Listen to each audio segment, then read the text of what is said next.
It was the summer of '63, and the air in Tennessee hung thick as boiled syrup, heavy with the scent of magnolias and the unspoken anxieties of war. But on the Chamberlain estate, nestled deep in the fertile bend of the Duck River, the only war anyone seemed to care about was the one waged against dwindling cotton yields. I was just a boy then, barely 10, with knobby knees and eyes that saw too much, or perhaps too little, of the world adults truly inhabited. My name is Thomas, and I spent my days like a shadow, drifting between the rows of blossoming white and the towering, ominous grandeur of the Chamberlain Manor, a place where whispers seemed to cling to the very bricks. The Chamberlain place wasn't just a farm. It was an empire, carved out of the red Tennessee earth by Mr. Elias Chamberlain himself, a man whose face was as craggy and unyielding as the mountains far to our east. They said he started with nothing but a patch of rocky soil and a stubborn will. Now, his land stretched further than the eye could see, a sea of green and white cotton that shimmered under the scorching sun, fed by the sweat of hundreds, maybe thousands, of souls. My pa worked the fields, like his pa before him, and his pa before that. We lived in the modest cabins nestled on the fringes of the estate, far enough from the manor not to disturb the quiet of the big house, but close enough to hear the faint clang of the dinner bell or the distant, mournful songs that drifted from the quarters after sundown. The manor itself was a beast of a house, all white columns and grand verandas, looking down on everything like a stern, watchful parent. It had stood there for longer than anyone remembered, slowly growing, adding wings and rooms as the cottonwealth swelled. From where I often sat, perched on a low-hanging branch of a great oak, gnawing on a piece of dried jerky, I could see the whole operation. The endless lines of workers moving slowly, deliberately, under the watchful eyes of the overseers, the wagons piled high with fluffy white bounty rumbling towards the gin house, and the distant glint of the river where the flatboats waited to carry the bales downriver. It was a well-oiled machine, fueled by the relentless cycle of planting, growing, and picking. Yet, for all its prosperity, there was a chill that seemed to seep from the very stones of the manor, a feeling that went deeper than the shade of its massive porch. The grown-ups rarely spoke of it directly, not in front of us children anyway. But snippets, like loose threads from a burlap sack, would escape their lips. Hushed conversations about the land's temper or what the earth remembers. My grandma, a wizened woman whose eyes had seen more seasons than any oak tree, sometimes hummed strange, tuneless melodies that sounded like a lament. Once, when I was small, I'd asked her what she meant when she sighed and said the Chamberlain cotton was grown on sorrow. She'd just looked at me with those deep, knowing eyes and patted my head, telling me some things were best left undisturbed, like a sleeping snake. But snakes, even sleeping ones, have a way of stirring. And the biggest, most unsettling whisper, the one that made the hairs on my arms prickle even in the summer heat, was about the 73 unmarked graves. No one knew exactly where they were or who lay in them. They were just there, a dark, unmapped territory somewhere on the vast estate, swallowed by overgrown brush or perhaps even paved over by the ever-expanding cotton fields. Some said they were victims of an old fever, a plague that swept through decades ago. Others whispered of a darker truth, of those who had worked themselves to death, or worse, fallen prey to the raw, unchecked power that had built this empire. It was a story told in glances, in the sudden silence when a field hand spoke too freely, in the way the overseers avoided a certain patch of woods near the old spring house. Mr. Elias Chamberlain himself was a man of few words, but those words, when they came, carried the weight of stone. He was rarely seen among the fields, preferring the cool, shadowed interior of his study, or riding his grand mare along the dusty track that circled the estate, his silhouette a stark, unmoving line against the setting sun. His face, always, set in a grim line, seemed to carry the weight of something heavy, something old. I remember one sweltering afternoon, I was hiding behind a water trough watching the wagons. One of them hit a particularly deep rut, and a loose bale tumbled off, scattering cotton like fallen clouds across the dirt.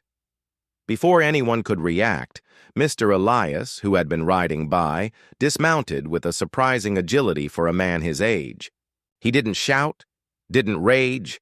He simply picked up a handful of the dirt-stained cotton, his eyes fixed on it with an intensity that unnerved me. He crushed it slowly in his fist, and then, without a word, dropped it and remounted, riding off, as if nothing had happened, leaving the overseer to deal with the fallen bale. It was a small thing, but the quiet intensity of it spoke volumes. It wasn't just cotton. It was everything to him. His son, James, was a different sort. Younger, maybe 30, with a quick temper and eyes that flitted nervously, always scanning, as if expecting something to go wrong. He was the one who rode hard and shouted louder, constantly pushing for more cotton, more speed, more profit. He had his father's ambition, but none of his father's silent, unyielding strength. It was James who oversaw the expansions, the clearing of new land, the relentless drive to push the boundaries of the estate ever outward.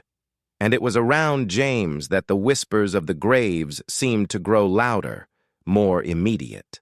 He had been the one, so the tale went, who had stumbled upon something during one of his clearing efforts, something that had changed him, adding a desperate edge to his already feverish pursuit of wealth. I often wondered about those graves. 73. It was a number that stuck in my mind, a peculiar count, not round like 100, but specific, as if someone had taken the time to tally them. Were they all together? A silent, forgotten graveyard? Or were they scattered, each a lonely sentinel buried where they fell? I imagined them, lying beneath the cotton, their stories swallowed by the hungry earth, their very existence a secret known only to the land itself. The idea of them was like a phantom limb, an invisible presence that you knew was there, even if you couldn't see or touch it. It permeated the very soil, flavoring the water from the estate's wells, cooling the air beneath the ancient trees. Sometimes, at dusk, when the sun bled across the western sky and the last rays turned the cotton fields to a shimmering gold, I'd see Elias Chamberlain standing on the highest point of his estate, a solitary figure surveying his kingdom. He never looked at the sunset or the river or the majestic sweep of his cotton. His gaze was always fixed downwards, as if searching for something or perhaps guarding against something rising. And in those moments, I swore I could hear it, not with my ears, but deep in my bones. A faint, mournful sigh, carried on the evening breeze, a whisper from the land itself, a chilling reminder of the 73 unmarked graves upon which the Chamberlain Empire was built. It was a secret, a dark stain on the very fabric of our lives, and even then, as a young boy, I knew it was only a matter of time before the earth decided it was done keeping silent. The whispers about the graves grew louder that autumn, not just from the adults, but from the land itself, or so it felt to me. The usual bounty of the cotton harvest seemed off. The first pickings were good, sure, but as the days shortened and the air took on a crisp edge, the plants in certain fields started to sicken. It wasn't a blight anyone recognized, not the yellow leaf or the boll rot we knew. This was different. The leaves would simply shrivel, turn a sickly brown, and drop even on strong, healthy plants, leaving the bolls stunted and fibrous. It was as if the very life was being sucked out of them. And it always seemed to start in the newer fields, the ones James Chamberlain had pushed so hard to clear, often stretching into parts of the estate that had long been left wild and untamed. Pa called it the land's stubbornness. He'd stand in the fields, shaking his head, rubbing his grizzled chin. "She ain't giving up her secrets easy, Thomas," he'd mutter, his gaze sweeping over the sickly patches. Some earth just ain't meant for planting. He never said it outright, but I knew he was thinking of those 73 graves. Was the land finally pushing back against the weight of what lay beneath? One afternoon, I was sent to fetch water. From the old spring house, a small moss-covered stone building nestled deep in a gully. It was a place usually avoided, even by the grown-ups, due to its proximity to the rumored graves. The path there was overgrown, thorny bushes clutching at my breeches, and the air felt cooler, heavier, even on a warm day. As I filled the buckets, the water bubbled up from the earth clear and cold, but with a faint metallic tang that I'd never noticed before. And then I saw it. Just beyond the spring, half hidden by a tangle of wild honeysuckle and thorny vines, was a stone. Not a carved tombstone, but a rough, unworked slab, leaning crookedly, barely poking out of the damp earth. It was small. No, bigger than my hand, and seemed to have been placed there deliberately. My heart hammered against my ribs like a trapped bird. Was this one of them? A marker for just one of the 73? I reached out, my fingers trembling, and brushed away the clinging dirt and moss. There were no names, no dates, just a faint, almost imperceptible etching, like a crude symbol or a single, worn letter. I couldn't make it out clearly, but a cold dread washed over me. It felt wrong, as if I was disturbing something that wanted to be left alone. A sudden gust of wind, though the air had been still moments before, rustled the leaves above me, and I swore I heard a faint, drawn-out sigh, like the sound of someone letting out their last breath. I dropped the stone, scrambling back, buckets clanging, and ran, not stopping until the open field stretched before me again, bathed in the comforting, if still oppressive, sunlight. I never told anyone about the stone, not even Pa. It was my secret, a chilling discovery that burrowed deep into my thoughts. But it changed how I saw things. Now, when I looked at the vast green sweep of the cotton fields, I didn't just see plants. I saw a thin veil, barely covering something dark and restless beneath. James Chamberlain, meanwhile, seemed to be losing his grip. The wilting cotton in the new fields enraged him. He rode through the rows, shouting at the field hands, accusing them of laziness or sabotage, even though everyone was working harder than ever to salvage the failing crops. His face was perpetually flushed, his eyes bloodshot, and he had a tick in his jaw that pulsed like a frantic heartbeat. He'd paced the veranda of the manor late into the night, his voice carrying on the breeze as he argued heatedly with his father, Mr. Elias. We couldn't hear the words, but the tone was clear. Desperate, frustrated, and increasingly panicked. One evening, I was sneaking a listen from my usual perch in the oak tree, watching the lights in the manor's study. The windows were open a crack, and for the first time, I heard their argument clearly. "The cursed land, Pa." James's voice was strained, high-pitched. "It's draining us dry. We poured everything into that new tract, and now it's worthless." Mr. Elias's voice was a low rumble, barely audible. "Patience, James. The earth takes back what it's owed." "Owed?" James scoffed, a bitter, desperate sound.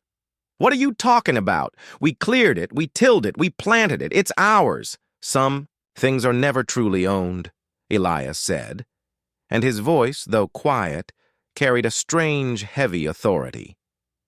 "Especially not what's buried deep." A silence fell, thick and heavy. Then James's voice, lower now, but still laced with frantic energy. "We need to expand, further. The old woods, past the river bend. There's fertile soil there, Pa, virgin land, untouched. We can make up for these losses." "No," Elias's voice was firm, unyielding. "Not there, never there." "Why not?" James demanded, his frustration bubbling over. "It's the only way. We're bleeding money, Pa. The war's already driving prices down, and now this. If we don't expand, the whole empire will crumble." Better it crumbles than to stir what sleeps. Elias retorted, his voice chillingly cold. Some lines are not meant to be crossed, James. There are things you do not understand, things I have spent a lifetime trying to keep buried. But James wouldn't let up. He continued to argue, his voice growing louder, more desperate. I heard the crash of something breaking inside, followed by a tense silence. The lights in the study remained on until the early hours of the morning. The next day, James was out riding earlier than usual, but he didn't head towards the failing fields. Instead, he rode towards the old woods, the forbidden territory past the river bend that Mr. Elias had warned against. He had a crew of field hands with him, carrying axes and clearing tools. They looked grim, their faces set, not quite meeting James's eye.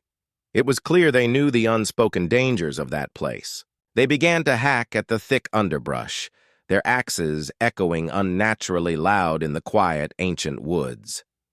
My grandma saw them leave. She stood on the porch of our cabin, her hands clasped, her eyes narrowed against the morning sun. He gone, and done it now, she mumbled, more to herself than to me. He done woke the spirits. The land gonna demand its due. She looked at me then, her gaze piercing. Some debts ain't paid in cotton, Thomas. Some debts are paid in blood. I shivered, even though the sun was climbing high. The idea of blood debts echoed the whispers of the 73 graves. Was James, in his desperate ambition, about to uncover something truly terrible? The thought lingered like the scent of wood smoke, acrid and foreboding. The sickly cotton in the fields, the unyielding stone by the spring, the frantic arguments in the manor, and now James's reckless push into forbidden territory. It all felt connected, like pieces of a dark puzzle slowly fitting together. I knew, with the chilling certainty only a child can possess, that the curse, whatever it truly was not just a whisper anymore. It was stirring, waking, and it was hungry, and I, Thomas, was right in its path. The days that followed James Chamberlain's defiant ride into the old woods were etched into my memory like lines on a parched riverbed. A strange, unsettling quiet descended upon the estate, a silence far more unsettling than any storm. The usual sounds of work, the rhythmic thud of axes splitting wood, the distant shouts of overseers were muted, as if swallowed by the thick canopy of the ancient trees. Even the birds seemed to sing with less fervor, their melodies hushed and tentative. It was a waiting silence, the kind that precedes a crack of thunder or the sudden, terrifying strike of a snake. James returned each evening, his face grimier, his eyes holding a haunted, desperate glint I hadn't seen before. He spoke little, even less than his father, but the air around him crackled with a frantic energy. The field hands who went with him into those woods were different, too. Their shoulders seemed to slump more, their gazes were fixed on the ground, and they moved with a hesitant, almost fearful gait. They brought back tales, whispered behind cupped hands in the dim light of the cabins after dark. Tales of strange smells like damp earth and something sweet and sickly, of sudden cold spots even under the midday sun, of the axes feeling heavy and resisting their swings as if the very trees fought back. One man, old Silas, claimed he heard a mournful, drawn-out groan echoing from deep within the earth as they dug. He quit the very next morning, abandoning his family and all his meager belongings, fleeing the estate as if the devil himself was at his heels. Pa just shook his head, looking out at the darkened woods. He's digging for trouble, he'd say. And trouble, once you stir it, ain't easily put back to sleep. I, of course, was consumed by a boy's morbid curiosity. I wanted to see what they were finding, what secrets James was unearthing. So one sweltering afternoon, while Pa was busy repairing a fence and Ma was preoccupied with chores, I slipped away. I followed the freshly cut path into the forbidden woods, my heart thumping a wild rhythm against my ribs. The air grew cooler, thicker, the The deeper I went, the sunlight struggling to penetrate the dense foliage. The smells were different here, too. Not just the rich scent of damp earth and pine, but that same metallic tang I'd noticed at the spring house, only stronger, overlaid with something else, something cloying and ancient. I kept to the shadows, moving quietly until I came upon the clearing. It wasn't a wide-open space, but rather a chaotic jumble of felled trees, torn-up roots, and churned-up earth. A few field hands were still there, working slowly, their movements lethargic, as if the very air was too heavy to breathe. James Chamberlain stood in the center, not supervising but staring, his back to me, his shoulders rigid. And then I saw it. In the center of the clearing, not far from where James stood, was a dark, rectangular patch of disturbed earth. It was freshly turned, different from the surrounding soil, and protruding from it at odd angles were several crude, unworked stones, just like the one I had found near the spring house. But these were larger, and there were more of them. They weren't arranged in neat rows, but seemed scattered haphazardly, as if whoever had placed them had done so in haste or despair. My breath caught in my throat. This was it. The unmarked graves. There were dozens of them, here in this one clearing, stretching as far as my eye could see through the disturbed earth. They weren't individual graves, it was a mass burial, a single sprawling wound in the earth. And as I stared, a cold wave washed over me, a feeling of immense sorrow and quiet despair that wasn't my own. It was as if the very ground was weeping. One of the field hands, a young man named Caleb, let out a choked cry. He had been digging at the edge of the clearing, and now he scrambled back, dropping his shovel as if it were a burning coal. James spun around, his face pale beneath the grime, his eyes wide with a mixture of anger and something akin to fear. He rushed over to Caleb, grabbing him by the arm. "What is it, boy? What have you found?" James's voice was hoarse. Caleb just pointed, his hand shaking violently, towards a freshly exposed section of earth. The soil there was darker, almost black, and clinging to the roots of a half-uprooted tree was something white. Not bone, not quite. It was brittle, almost like dried parchment, and seemed to shimmer faintly, even in the dappled light. It was a tattered piece of cloth, old and degraded, but unmistakably woven. And as a faint breeze stirred the air, a whisper, like a breath against my ear, seemed to float from the earth itself. It wasn't words, not exactly, but a feeling of profound disturbance, of ancient pain disturbed. James stared at the cloth, then at the sprawling burial ground, and a shudder ran through his entire frame. He released Caleb, who stumbled away, clutching his stomach, looking as if he was about to vomit. James stood there alone in the center of the clearing, surrounded by the ghosts of those he had disturbed. The air around him seemed to thicken, pressing down, and I saw his chest heave as if he were struggling to breathe. Suddenly, a loud crack echoed through the woods. It wasn't thunder, but the sound of something large giving way. A massive branch, high above in one of the ancient oaks, snapped clean off. It plummeted towards the ground with a terrifying whoosh, narrowly missing James, crashing into the upturned earth with a splintering roar. Dirt and leaves exploded upwards. James screamed, a raw, primal sound that was instantly cut short. The dust settled. The field hands had scattered, yelling in terror, fleeing the clearing.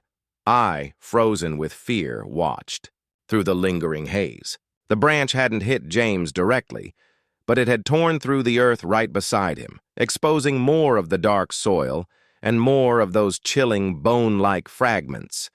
James was on his knees, not from injury, but from shock, his hands pressed against his temples, his body trembling uncontrollably. His eyes were wide and unseeing, fixed on the churned earth before him. He began to whisper, then to keen, a high-pitched, mournful sound that echoed the very lament my grandma hummed. 73, he moaned over and over. 73. They're here. They're all here. A cold dread gripped my heart. He had found them, all of them, and in doing so he had awakened something. The sickly smell in the air intensified, clinging to my clothes. I stumbled back, unnoticed, fleeing the clearing. I ran until my lungs burned, not stopping until I was back in the safety of our cabin, shaking from head to toe. That night, the cotton fields were bathed in an unnatural phosphorescent glow, faint but distinct, as if the earth itself was exhaling. My grandma saw it too. She stood outside our cabin, her face etched with a grim resignation. "The land has spoken," she whispered, her voice barely audible. "The curse is truly upon us now. It has begun to collect its due." And from the distance, from the direction of the manor, I heard a new sound, one that would become chillingly familiar in the coming weeks. James Chamberlain's tormented, broken cries, echoing through the long, dark nights. The Cotton Empire, built on 73 unmarked graves, was beginning to tremble. The curse, once a distant whisper, was now a chilling, palpable presence, settling over the Chamberlain estate like a shroud of damp fog. James Chamberlain's tormented cries became a nightly symphony, rising from the manor like the wails of a lost soul. He rarely left his room, or so we heard, holed up, haunted by whatever he had unearthed in those ancient woods. The overseers tried to keep things moving, to maintain the relentless pace of the Cotton Empire, but the spirit of the place had changed. The field hands moved with a new kind of fear in their eyes, glancing nervously at the manor, at the woods, at the very ground beneath their feet. Production plummeted. The remaining cotton, even in the older, healthier fields, seemed to sag, its fibers less vibrant, its yields meager. It was as if the land itself was in mourning, or perhaps in a quiet, simmering rage. Mr. Elias Chamberlain, however, remained a fortress of grim silence. He walked the veranda, his back ramrod straight, his face a mask of stone, though I saw the lines around his eyes deepen, and his jaw was perpetually clenched. He never went to see James, or if he did, it was in the deepest hours of the night, their encounters as secretive as the graves themselves. He tried to project an image of control, of unyielding power, but even a boy like me could see the cracks forming in his formidable facade. The empire he had built, brick by painful brick, was beginning to crumble from within. One morning, Pa came back from the fields looking grayer than usual, a deep frown etched on his face. "The river's low, Thomas," he said, his voice quiet. "Too low for the flatboats. The gin house is piled high, but we can't ship it out. It's just sitting there rotting." The war was already making trade difficult, but this was something else. The river, usually a reliable artery of commerce, seemed to be holding its breath, mirroring the estate's own stagnation. The silence from the manor was punctuated by increasing odd occurrences.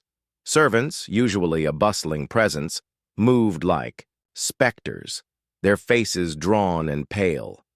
Some simply vanished, slipping away in the dead of night, never to be seen again, their fear of the curse outweighing any loyalty or economic need. Ma whispered about the cook's assistant, a young woman named Alara, who swore she saw shadowy figures moving among the cotton rows at twilight, figures that vanished when she called out. And the stories about the spring house grew. Now it wasn't just the metallic tang, but a faint, chilling melody, like a lullaby sung by a sorrowful wind that sometimes drifted from the gully. My grandma, ever observant, spent her days watching the manor, her eyes following the movements, or lack thereof, of the Chamberlain men. "He woke it up," she repeated, almost to herself, referring to James. "And now it wants its due. Elias knows it. He's always known."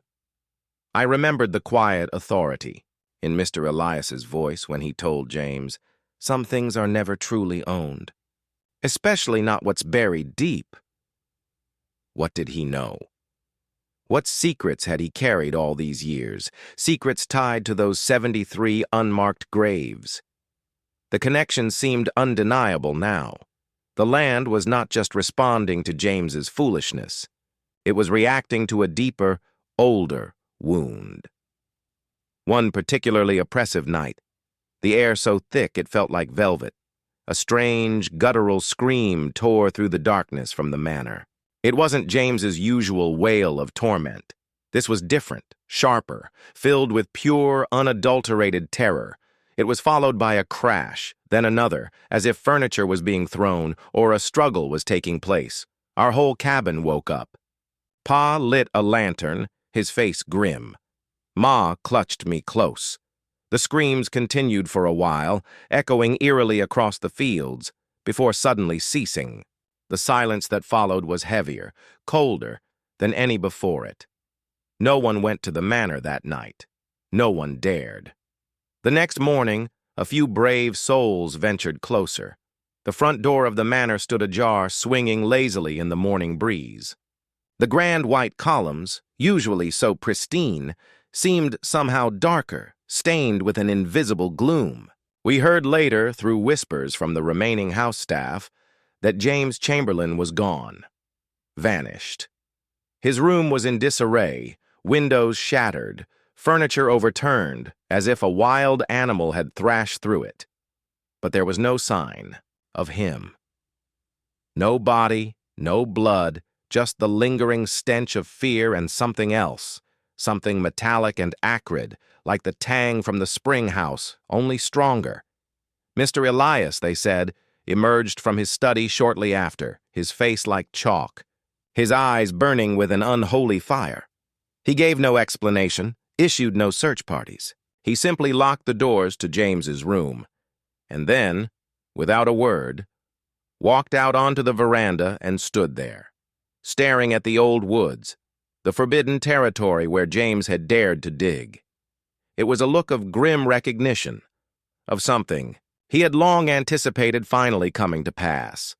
The remaining field hands spoke in hushed tones of a dark figure, tall and gaunt, seen silhouetted against the trees near the burial ground in the deep hours of the night. A figure that seemed to coalesce from the very shadows. They said it walked among the freshly turned earth, inspecting what had been disturbed. And sometimes they swore they heard a faint, sorrowful humming, the same lamenting tune my grandma sang. The Cotton Empire was now a hollow shell. The fields were desolate, the harvest a bust. The river remained stubbornly low. Elias Chamberlain walked his estate like a ghost, his silence no longer a sign of strength, but of a profound, shattering defeat. The 73 unmarked graves had finally claimed their retribution, not just from the land, but from the very bloodline that had built its wealth upon them. James was gone, swallowed by the secrets of the earth, and Elias was left to face the chilling consequences of a curse he had tried, and failed, to keep buried. The air itself seemed to vibrate with the sorrow of those who lay beneath the earth, a symphony of forgotten pain rising to collect its long overdue debt. And I, Thomas, watching it all unfold, knew with a chilling certainty that this was only the beginning of the Chamberlain curse's terrible reckoning. The disappearance of James Chamberlain cast a pall over the entire estate that was thicker and more suffocating than any summer humidity. His tormented cries, which had become a nightly testament to his unraveling mind, were now replaced by a chilling silence that felt heavier, more ominous. Mr. Elias Chamberlain, the patriarch who had once seemed as unyielding as the bedrock beneath his empire, now walked like a man carved from ice, his movements stiff, his face a landscape of unreadable sorrow and grim resolve. He gave no orders to search for his son, no outward display of grief. It was as if James had simply ceased to exist, swallowed by the very earth he had so carelessly disturbed. The remaining house staff moved like frightened mice, whispering in corners, their eyes wide with stories of shadows that danced in empty hallways and the faint, sorrowful humming that sometimes drifted from James's now locked room. They spoke of objects moving on their own, of cold spots that would suddenly descend in the warmest parts of the house, and of a pervasive smell of damp, ancient earth that clung to everything, even the freshly laundered linens. The once grand manor, a symbol of power and prosperity, was becoming a tomb of its own, echoing with unseen presences. Outside, the cotton fields continued their slow, agonizing decline. What little crop remained was sickly and stunted, and the river, our lifeline to the outside world, remained stubbornly low, mocking the gin house overflowing with unsalvageable bales. The war, which had seemed a distant rumbling only months ago, now felt like a tightening noose. With no cotton to sell and no means to transport it even if there were, the Chamberlain fortune was bleeding away like water through a sieve. Pa, along with the other field hands, continued to work, driven by necessity and the fear of Mr. Elias's silent, watchful presence. But their movements were slow, their hope visibly diminishing with each passing day. They knew, as I did, that the land was reclaiming its own, and we were all just caught in its cold, vengeful grip.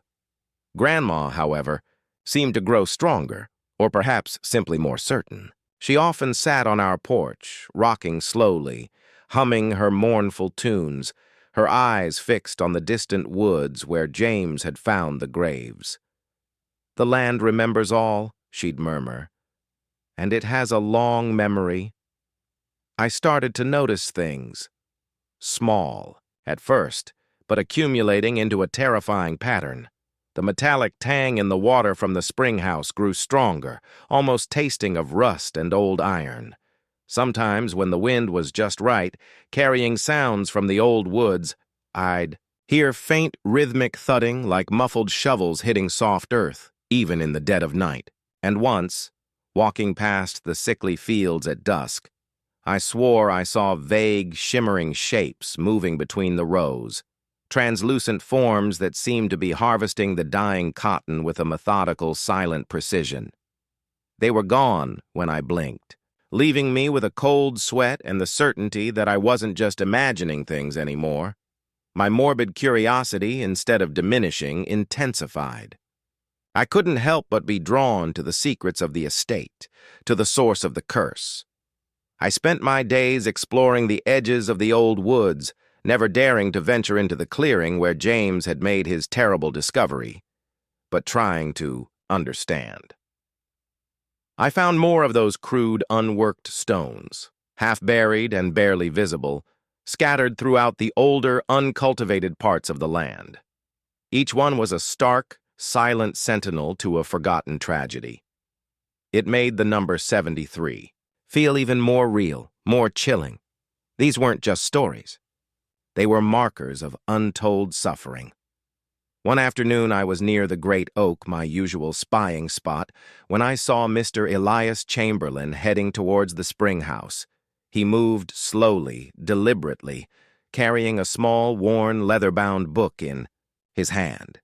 This was highly unusual. He never ventured far from the manor, let alone to the dreaded spring house. My heart pounded as I slipped into the bushes, following him cautiously. He reached the spring, and instead of filling a bucket, he knelt beside it, his fingers tracing the outline of the unworked stone I had discovered earlier. His head was bowed, and for the first time, I saw a flicker of raw emotion cross his face.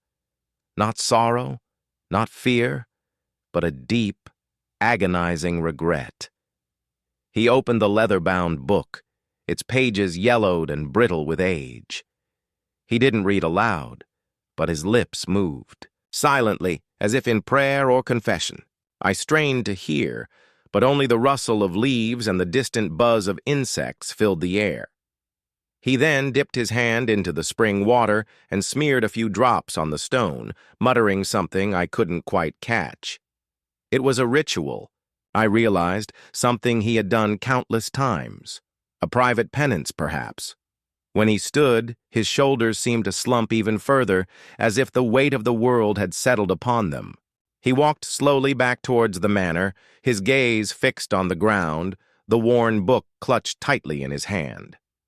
Later that evening, as the sun dipped below the horizon, painting the sky in fiery hues, the unnerving glow returned to the cotton fields, stronger and more vivid than before. It pulsed, a faint ethereal light emanating from the very soil, making the dying plants appear ghost-like. And this time, it wasn't just the fields.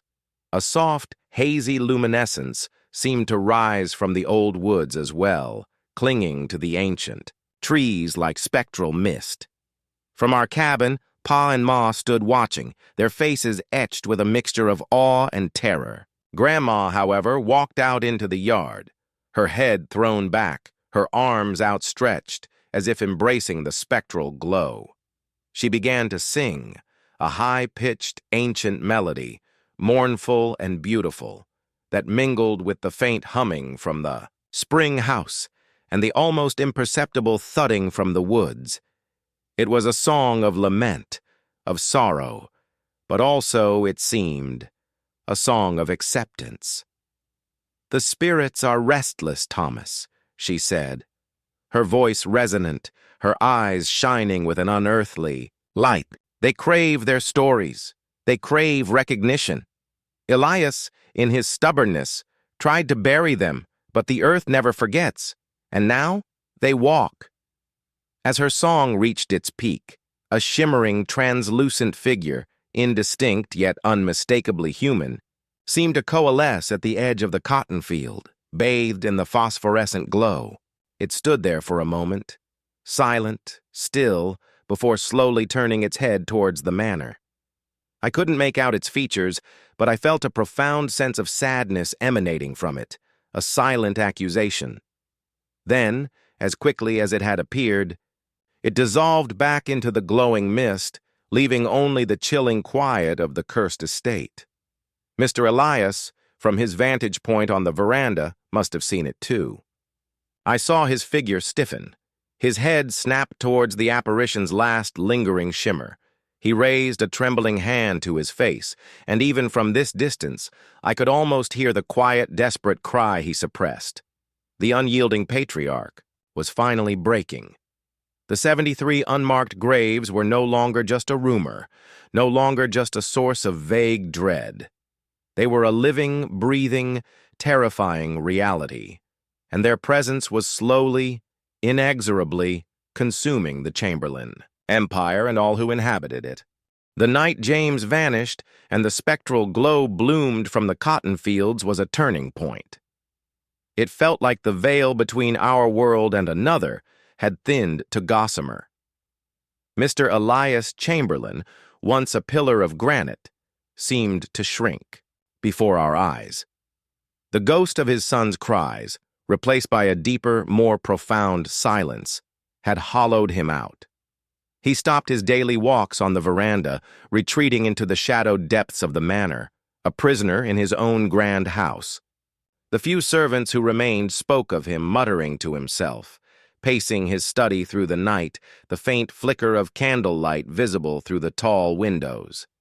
They said he looked for something frantically through old ledgers and maps, as if trying to piece together a puzzle that had long been complete. Life on the estate outside the manor became a struggle for survival. The cotton was beyond saving, rotting in the fields or piled uselessly in the gin house.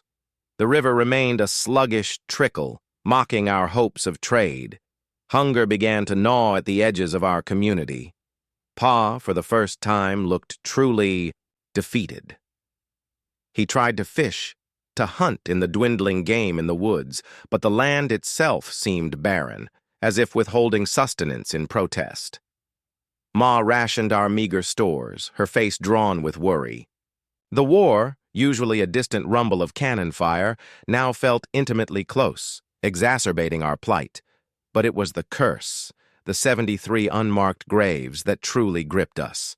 The apparitions I'd seen were no longer isolated incidents. They became more frequent, more distinct. At dusk, when the light faded and the air grew cool, shimmering figures would appear in the fields, moving silently through the rows of dead cotton. They were vague, translucent, but unmistakably human, in form. Sometimes they seemed to be working, miming the motions of picking, their ghostly hands reaching for phantom bowls. Other times they simply stood, facing the manor, their forms radiating an overwhelming sorrow that chilled me to the bone, even from a distance. The field hands and house staff now saw them openly, their faces reflecting the same terror and resignation. Grandma, however, remained calm, almost serene. She sat on our porch, her eyes clear, watching the spectral dances in the fields. "They are remembering," she'd say, her voice soft but firm. "Remembering what was taken, what was buried. They want their story told." She would often speak of the Great Reckoning, a time when all secrets would be laid bare, when the earth would demand its final payment. One afternoon, a fever swept through the cabins. Not the usual summer sickness, but something more insidious. A creeping lassitude that left its victims weak, with aching bones and a persistent, dry cough. It wasn't deadly like the old plagues, but it sapped strength, making work impossible.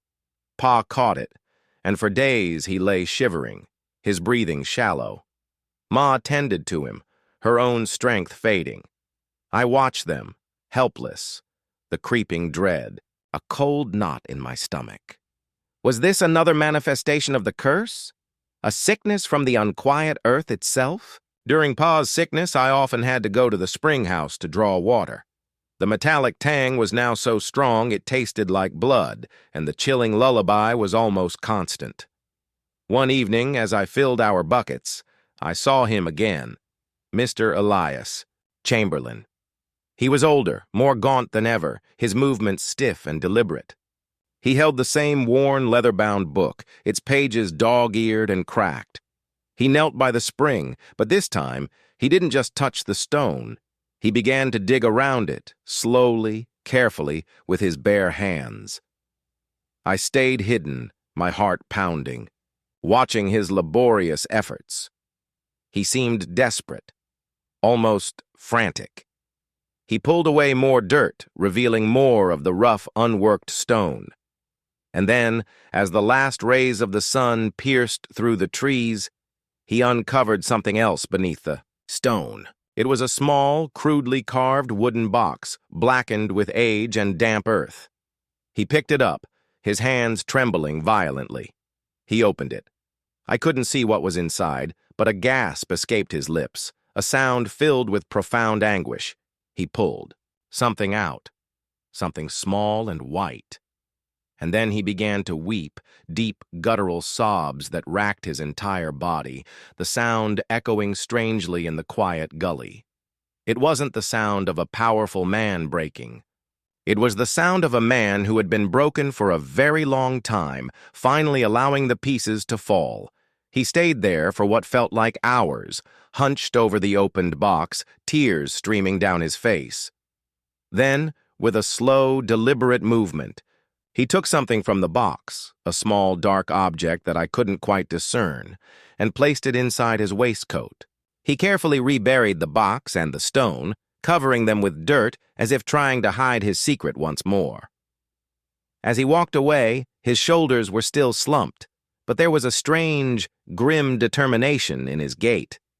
He wasn't just grieving, he was resolving something. That night, the spectral glow in the cotton fields was blinding, brighter than any full moon. The figures were clearer, more defined. They drifted through the rows, no longer just mimicking work, but reaching out, their translucent hands seeming to beckon towards the manor.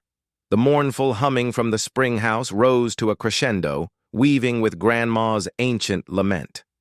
Saw Mr. Elias emerge from the manor, not on the veranda, but walking directly into the fields, towards the glowing figures. He carried nothing but the worn, leather-bound book. His back was still straight, but his steps were heavy, deliberate, like a man walking to his own reckoning. The figures seemed to part for him, creating a path. He walked until he was deep within the glowing cotton, surrounded by the silent, spectral presence of those who lay beneath.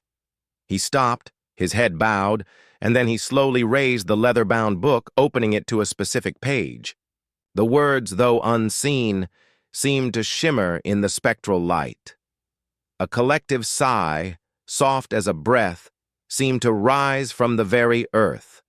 From the ethereal figures around him, Elias Chamberlain, the man who had built an empire on blood and secrets, was finally confronting the ghosts of his past. And I, Thomas, watching from the edge of the desolation, felt a strange mix of fear and a chilling anticipation. The Great Reckoning, as Grandma called it, was finally upon the Chamberlain estate. What forgotten truths would be laid bare in this spectral light?